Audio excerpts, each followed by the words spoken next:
Hello, everybody, and welcome back to the channel and for another episode. I'm Sahib, Dees in the bill, and round 4, Easter Monday. The round is done, and we are absolutely in for a jam-packed episode today. Nabil, how are we? Yes, wonderful. What a game of Easter Monday footy did we have today. We'll certainly get to it. Absolutely. Great weekend of footy, unless you're a Carlton man, unless you're an Essendon man, unless you're a It wasn't a great man. day, a great weekend for you. Absolutely, yes. Plenty to get through. Absolutely. Easter weekend, school holidays, it's all happening. Yeah, the Easter long weekend. Yeah. It was a weekend of upsets, thumpings, and what a way to finish it on the Monday with the Hawks and the Cats game. That was honestly probably the game of the season up until this point. It will probably be one of the games of the season even after this point. Hard to top that. 85,000 angry Hawthorn supporters for most of the game. Also get to it. If you could see the atmosphere and the noise at the MCG today, it was something else.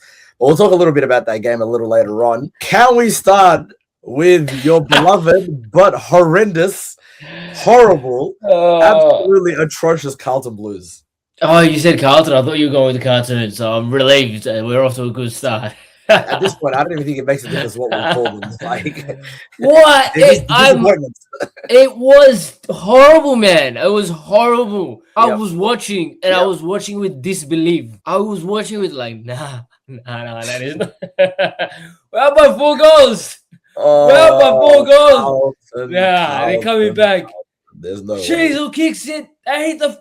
Oh my! Oh, if you remember, I was texting you guys through whilst it was happening, and I just couldn't believe it.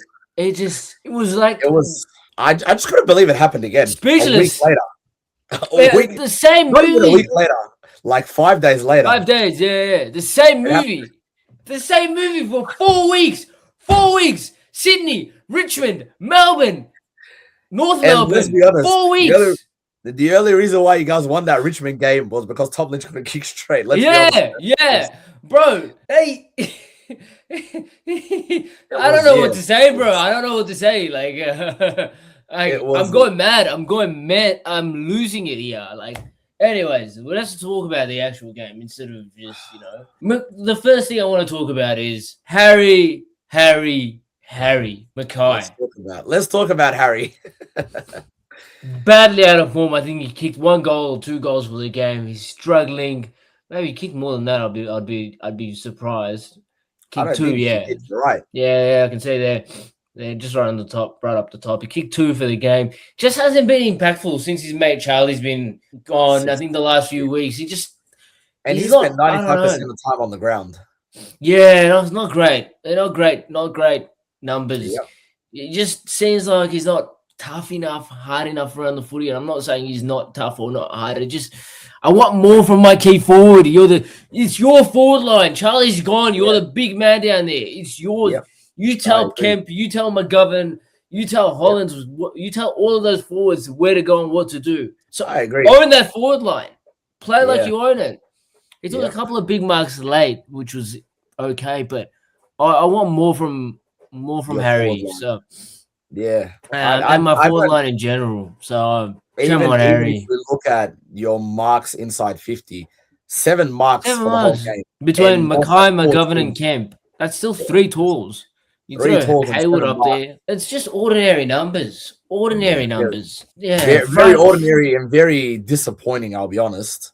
Really, really disappointing. I mean, you're talking about North Melbourne. North are not great, but they're rebuilding. They got their kids. I would still think we're ahead of North at the moment, but let's genuinely be honest here. Yeah, like let's not take anything away from North's fight. I'm not. I'm not really. Let's not take anything away from North's fight. No. Wardlaw, Sheasel, LDU, even Simpkin dominated. They met Wardlaw, especially the last 5 or 10 minutes, especially when the game was on the line. He stood up, and that's the difference between good players and at a good club that is well coached and well thinged, and players that are not. Wardlaw stood up. Sheasel stood up, kicked a great goal off his step. Shout out Harry Sheasel. LDU, fantastic. Simpkin, He was criticised for his slow start to the year, but he was back to his very best. Even players like Finbar O'Sullivan dominated and had a day out against Sammy Walsh. Yeah. Dylan Stevens, another one, had a very, very good game. Yeah. And Luke Parker down back. Big moments, experienced player. Moving him to half back has been a revelation for North. He was the difference, in my opinion, Luke Parker. Not the other players. Not Sheasel, not Wardlaw. It was Luke Parker for me. Yeah. He was a cool head down back, steady the ship, and it was just his decision making was quite good. So, shout out North Melbourne, Carlton. We're shit. Honestly, I have a question for you. Like, at this point, do you just cut your losses and get rid of Voss now? Sack him! He should have been gone a year ago. No. But also, in saying that, do you sack him a month into the new season and have a caretaker coach? Yes. Okay. You didn't even let me finish that, and you gave me your answer. So sack this man, legend of the game. I love Michael Voss. There's a photo of me and Michael Voss back in 2014. Great player. But he's a legend of playing the game. I don't know about coaching it. He's a shit coach, bro. Sack him. That's it. Yeah, no, I couldn't agree more with you, to be honest. Like the way in which Carlton. It's almost like, and I think we spoke about this a couple of weeks ago, and we said it's a mental thing. It's almost like once they come out after halftime, they go into preservation mode, especially if they're winning or they're leading. It's almost like we need to save the game now. There's no more flair. There's no more attack. There's no more taking risks. There's no hunger. It's almost like I can't go on offense. I just need to stay on defense. You cannot drain a half of football by kicking the ball around and chipping it and thinking the opposition are just not going to wake up at some point and be like, screw this, we're just going to run them over. And that's what they did. And that's exactly what North did. Melbourne did that. North have done Melbourne did that. And the Sunday Footy Show did this great clip on it. We went into self-preservation mode. North took it full advantage and punished us. And they just went helter-skelter. Absolutely. And you guys are playing Adelaide this week at Gathering. Adelaide, Freo. I think it's Adelaide, Collingwood, Freo is our next three off the top of my head. Yeah, that is very scary. That is very scary. I'm not looking forward to any of those games. That is very scary. So, bottom line, Michael Voss, you need to get sacked. Carlton, you guys need to figure out what the hell is going on. And before the season, hey, listen, I called Carlton a bottom 4 team last week, and I'm a stick beside this until. I don't know how long, probably until we see a better performance, and it's not going to be anytime soon. So I think we're a mid-table team. I don't think we're a top 6. You're not a mid-table team. I'm so sorry to tell you. You are not a mid-table team. Yeah. You are a bottom 4 team, whether you like it or not. I refuse to accept that, but... Right, whether you guys accept it or not is the reality of the situation. Like it or not, you guys are rubbish. Carlton's struggling at the moment. Moving on. We're moving on to another struggling club. From one struggling team to another struggling one-man band. Let's start it with that. You know, Nick Dacos, no Collingwood, no Pendles, no Dacos, no Moore, no Collingwood. Take us away. Well, on Thursday night last week, we played Brisbane at the Gabba, and pardon everybody that on the tipping segment, I talked a lot of shit about definitely beating them. You said it was hopes and prayers or something along those lines. I said Brisbane were going to play with hopes and prayers to defend. That's what I said. Now, the amount of people that came for my life after the fact because they said, oh, you think so, blah, blah, blah, this, that, and the other. Anyway, Collingwood are a one-man band at the moment, and apparently that one-man band defends it for us. He runs the midfield, and he apparently scores for us because looking at this result here. Tell me. If Brisbane kicks straight, 17-17, and I said this a couple of days ago when the game ended. Could have been ugly. If Brisbane kicks straight, this margin of 54 points probably would have been 104 points. Ugly. Yeah. Because Collingwood, we got absolutely demolished in the middle. You did. Genuinely, like the numbers in the middle are actually very scary. Clearances almost double our clearances, and we've had this problem for a very, very long time now. Without Dacos in the middle. Speaking of the clearances and your concerns around the midfield, I'm just gonna throw this in left field. Yeah, Zach Butters is on the market. Yep. There's word about Zach Bailey, $1.6 million, a bit much, on the topic of Brisbane. You go after your Collingwood's list manager. Yep. You're putting a fat check in front of one or both of them to come to Collingwood. I'm putting a fat check in front of both of them. You're both of them. I'll be honest with you. Well, I would put a fat check in front of both of them and offload a whole heap of players that I think have been smack bang average. And I'm gonna say this right now: the number one player on that list of smack bang average would be Jordan De Goey that I would get rid of. Wow, you are saying trade De Goey, offload De Goey. What? De Goey out. We need to get rid of the emotions. And yes, he's a premiership player and he's, done what he's needed to do at times. I'm not even going to say consistently, at times for the club. But it's time we actually look forward to helping the club succeed more than just keeping souvenirs around at this point. Respectfully, I'm going to say that. Because at this point, I don't actually see Jordan De Goey. I'm going to throw another player at you, Ed Allen. You stay or go. I would keep him. I think he needs to be exposed to a bit more AFL footy and see. And don't get me wrong, I'm not in the business of keep him around just to see how they go. No, I genuinely see some talent and some potential in him. It's just a matter of, giving him some time to explore and to kind of get to that. So I would keep him around. But on the topic of the midfield and Brisbane and the game on Thursday, the one question I have, or the one query I have that I'm very, confused about, was why Josh Dacos didn't step foot in the middle until the third quarter. He's like a break glass in case of emergency option in the middle. And that's the vibe I get with Josh Dacos in the midfield. And we saw it last year in the game against Gold Coast. Yep. No, he played in the middle and he had what any normal player would have in a whole game in a quarter. He had 16 disposals, 2 goals, 6 or 7 clear. Like, he had a quarter that probably deserved 3 Brownlow votes, I'll be honest with you. So I don't understand why he played off halfback for the majority of that game. And he got brought into the center square or center circle at 3/4 time. Now, when the moment Nick Dacos went out, would it not be a logical response to put Josh Dacos straight into the middle? Yeah, I don't know why he doesn't play more midfield. He's a gun player, probably worthy of playing more midfield, especially with Houston back there. You would think he plays more midfield, but maybe McRae likes his slingshot off halfback alongside Houston, so you got 2 attacking weapons off. He won a best and fairest and an All-Australian in the midfield or on the wing. He did, yeah. Clearly, his best position is in the middle of the ground, so I don't understand why he was not, especially once we lost Nick and we knew that midfield was now heavily depleted. There was no Pendles in the side as well because he's injured.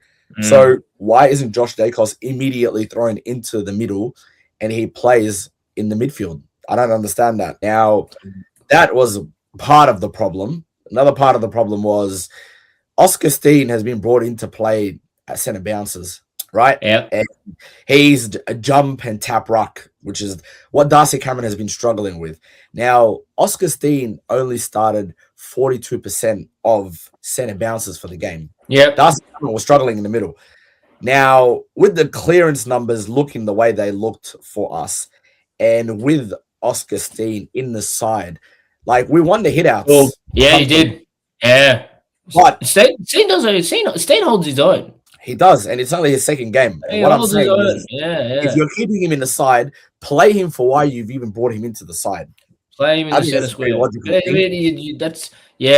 it's one thing to do that. It's one thing to tell your star ruckman, your best and fairest ruckman, get out of the center square. Well, it sounds easy in theory, but he's still the incumbent. And yeah, Steen's in good form, but you're telling this guy, hey, mate, your time's over for playing the second game. If I'm Darcy Cameron, I'm packing my bags and leaving if I have that conversation. Well, no, but he will have a more important role around the ground, which is what we're struggling with. We need a key position player forward.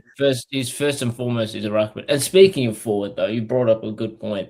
And I want to wrap it up with this point. Ben King, you've got an issue with your forward line. It's well evident. I'm not a fan of Membry. I don't like Membry. I don't like Jamie Elliott for different, for more Carlton related reasons. And I don't rate, honestly, most of Collingwood's forward line. Ben King, are you taking Ben King's? Or what's the thoughts on that? I would, if I was the Collingwood list manager, I would throw $2 million at Ben King right now. Mate, you think Collingwood's Butters, Bailey, Ben King? You can take one. You can take 2. Who are you taking? Well, let's be honest. The retirement village or the senior citizens village or the aged care facility, whatever you want to call it, or whatever we've been getting called, right? At some point, there's going to be a handful of players that are going to retire. Now, a couple of weeks ago, we found out that they've freed up some money and they have like a little mini war chest to use during this year's trade and free period. So why not? At least if you get one of those midfielders and Ben King in, it'll go a long way to fixing a lot of the problems that we have at the moment. So you're taking Ben King. You're taking Ben King. He's solving Collingwood's problems.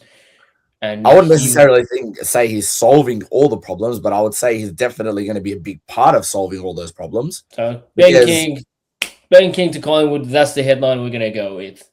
Well, if Ben King, if you see this, brother, I hope you need to come down to Victoria because we need you in Collingwood. That's what I'm going to say. So, he's welcome at Collingwood, Ben King. So shout out Ben King. Moving on, what do we got to have? I'm taking over. It is top team. Flop team of the week. We have made an absolute meal of this, but that's all good. Talk to us. You want to kickstart us off with your top team of the week? You've got a couple. Take us away. Okay, so my first top team of the week, and you're probably going to have a laugh at this because I have been giving them constant shit for the last couple of weeks now. TikTokers have been reminding us as well. Everybody's been reminding us because I haven't rated them, and I've been saying they're rubbish and they're absolutely horrible. But this team right here, the Essendon Bombers. Now, I know a lot of people are going to say a surprise. Last week, when we were having, so last week when we were having this conversation about how much we thought they were going to get absolutely plastered by, I think we both agreed to 90 plus points was the bare minimum that they were going to suffer their loss, right? We weren't even talking about whether they're going to lose or win this game. We were talking about how much they were going to lose this game by, right? And we both, without question, without any doubt, agreed that they were going to get plastered by over 90 points. Can we look at this margin right here? They put up a fight. 34 points is pretty good. Not only did they put up a fight, they kept Doggies goalless in the third quarter. Yeah, not many teams do that. The Doggies goalless. And I can almost say they matched them in just about every stat. Right? Except for they were just blown away in the first quarter, but they sort of in the first half held their own. So outside of that, disposal efficiency was almost the same. Again, efficiency inside 50 was a bit of a struggle, but outside of that, they almost matched Doggies in every aspect of the game. Now, certain things like clearances, if you have Bont and Fraser and these guys running around in the middle, it's going to be a bit hard to beat them with certain things, but they lost the contested possession count by 19. That shows me that they had a fight. You know, I will say, if I was an Essendon supporter, I'd feel insulted that you picked Essendon to be their top team of the week when they've lost by 5 goals. Well, they lost by 5 goals. I'll be honest with you. I'd rather my team lose by 5 goals than lose by 95 points. So I'm making them my top team of the week, first and foremost. The other top team of the week, and I've kind of put it as a side note, is the Hawks, which we'll have a chat more broadly about the Easter Monday game that just took place a couple of hours ago later on. So I'll pass it on to you and your top team of the week. It is. They were formerly known as the Freo Frauds. I'm officially revoking that status from them. I think going to Adelaide and winning, maybe it's a bit too early, but you know what? We're going to roll the dice here. The first 3 games, they sort of beat Melbourne. They lost to Geelong. They were sort of where they were expected to be. I think there was one other game. They got the job done against Richmond last week. This was a game, we both said it, we both agreed they had to win. They went over to Adelaide. They got out to about 34 points. Adelaide pegged them back, but they got the job done. Away game against a team we think might be sort of thereabouts in the 8, or at least will challenge in the challenge finals. Adelaide well and truly should be challenging. Yeah, so I'm very, very, very pleased with the Dockers' performance. Shout out to one of my favorite players. Talk about. Yes. Yeah, one of my favorite players, Tasmania as well. Alex Pearce, big smother late, made some good decisions with the ball. His decision making is great. He's around the ball, game saving smother. Let's be honest. Yeah, he's a high IQ footballer, and I like high IQ footballers. Jack Ginnivan's another one. Big fan of Jack Ginnivan. Very high IQ footballer. So absolutely, shout out Alex Pearce. Alex Pearce. You mentioned it, and I just want to say this. right before he smothered that ball, he was part of the marking contest, the pack of the marking contest that happened maybe like 5-10 seconds earlier. And he was in the middle of that pack. And 5 seconds later, he was there stretched out like Superman himself to smother that ball and stop Adelaide from kicking a goal, potentially. Yeah. So he's a big moment player, very inspirational. Captain Fantastic on that night. Yeah, big fan of Alex Pearce. Also, quick shout out, Shai Bolton. This player, we saw snippets, State of Origin. Yep. By the end of the season, Shai Bolton could be all Australian conversation. Yep. His issue has been consistency. Yep. So far, we're seeing that consistency. So shout out Freo. They're my top team of the week. And your flop team of the week, hit us. My flop team of the week, unfortunately, is the Collingwood Football Club. I've been waiting for this. It's a special day. Why are you always trying to pray on our downfall? It's a special day. It's a wonderful day. Yeah, like for all the reasons I spoke about before and more, allowing Brisbane the uncontested game that they were playing. They had 150 marks in a game. Yeah, wow. Yeah. Brisbane. 150 marks to Collingwood 70. They just looked like they were working harder. They were working harder. Not even they were working. It just looked like Collingwood were being lazy, to be completely honest with you. Okay. Yeah, I would say that 150 marks in a game for a team is horrible because we're just allowing them too much time and space. Look at that, 150 marks to 70.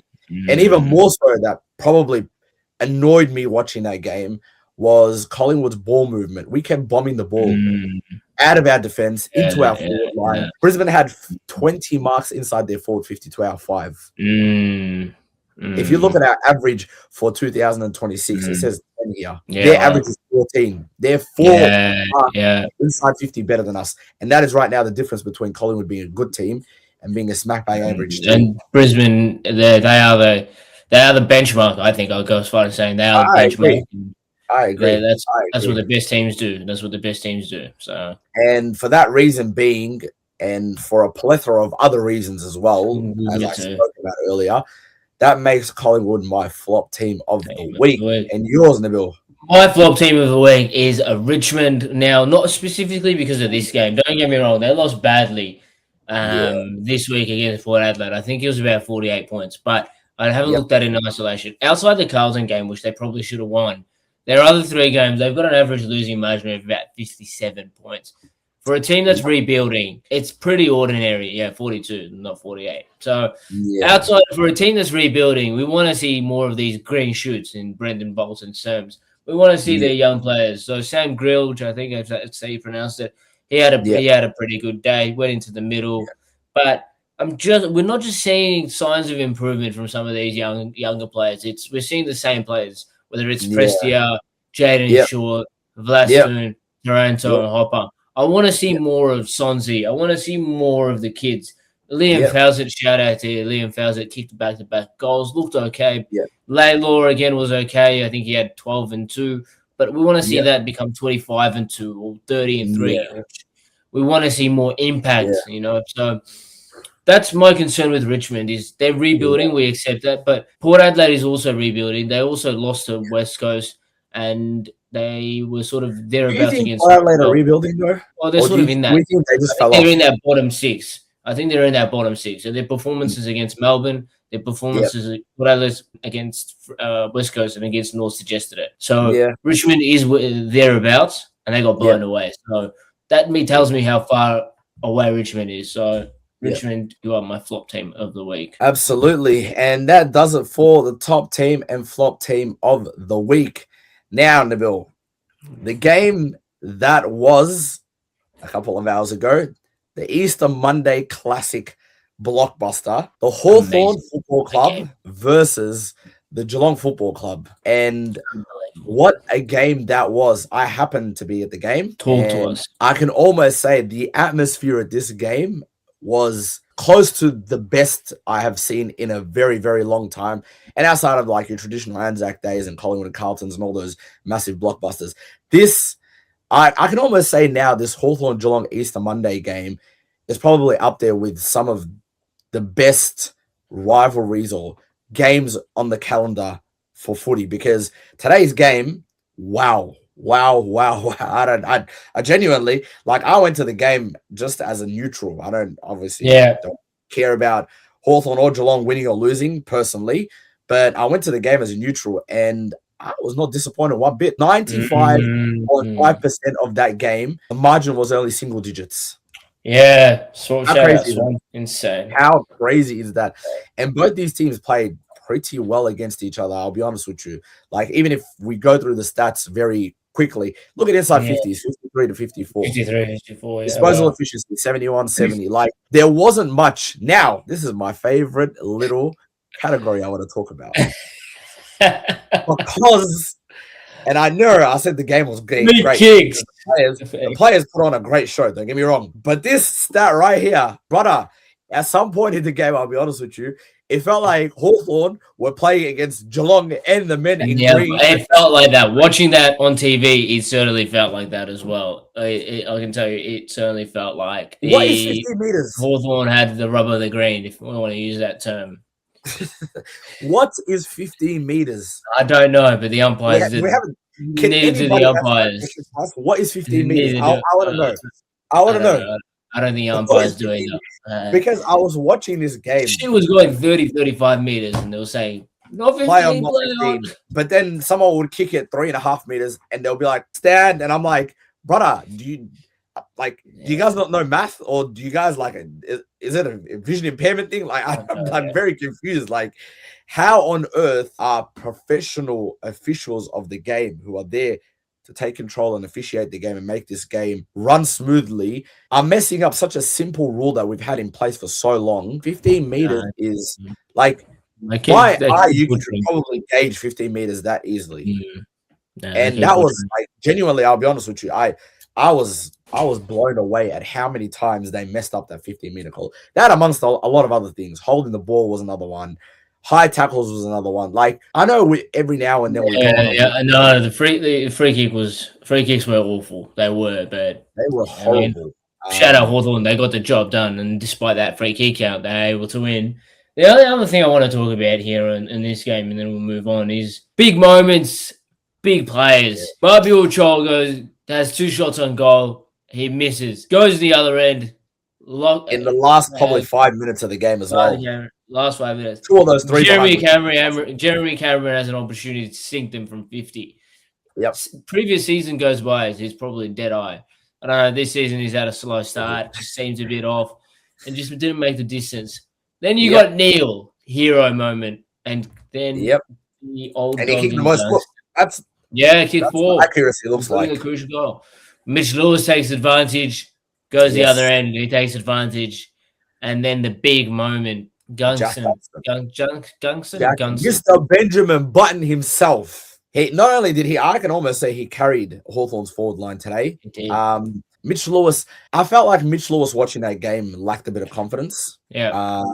Simply for the fact that he was not able to, especially once he missed a set shot or two, he was not able to then confidently go back and say, I can take responsibility for whatever comes after this. And when he would time to mark, he would do great at grabbing them, but then he would look to somebody to pass it off because he wasn't confident with himself. Now, unfortunately, that comes with what he's played. I think it was 80-odd games in 10 years that he's been in the system now. Now, obviously, he needs some time, I guess, to build his confidence and whatnot up. But nonetheless, 35-year-old Jack Gunston ran amok in Geelong's defense. And if it wasn't for his inaccuracy, Jack Gunston, he's 3-4. He's done that for the best part of 12 years now. What is it, 12 years? Or he's been doing it for a very, very long time. So good on him. Shout out Jack Gunston. And Nick Watson, kick 3. I can see there. Kick 2. Beauties as well. One on his left. Goals today. Brother. They were great.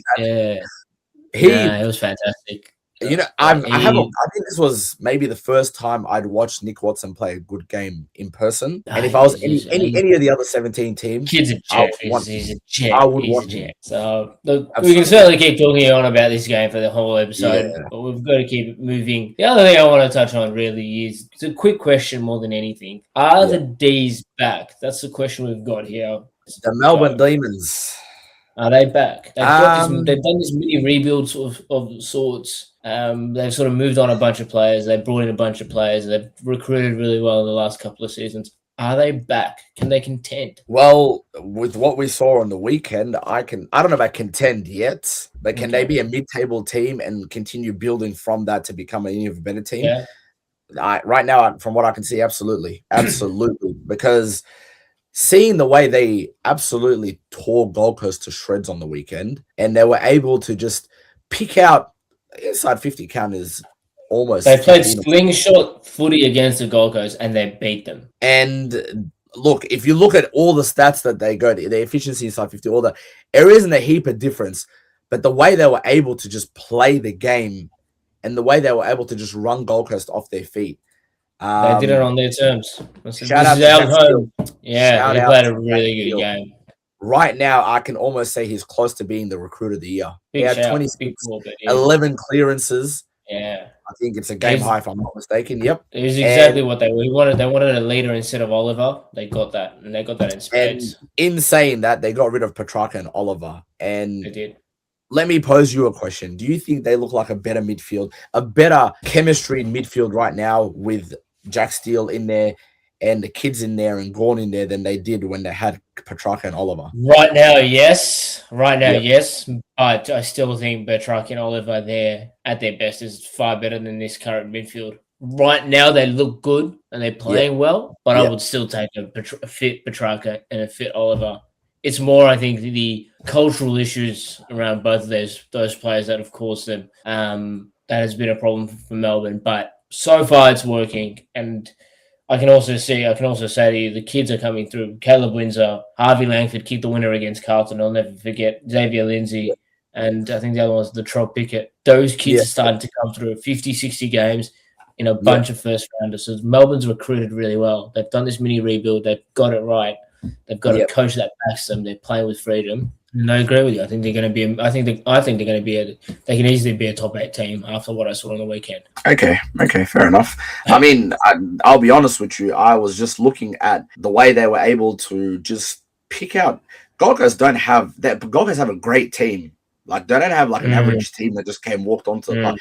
Their midfield there's a Brownlow medalist. There's an All Australian in there. There's a well seasoned and well. Don't get me wrong. I think they're premiership favourites, the Gold Coast. I feel like.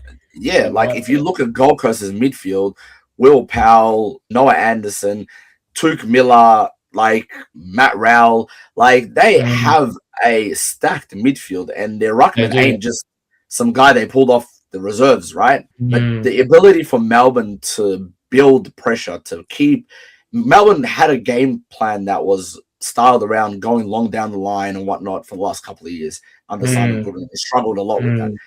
But Stephen King has come in and has changed all that, and now it's a pressure game. It's a pressure, rebound, and counter-attack game. Fast. Go. Fast-paced, like don't slow the game down.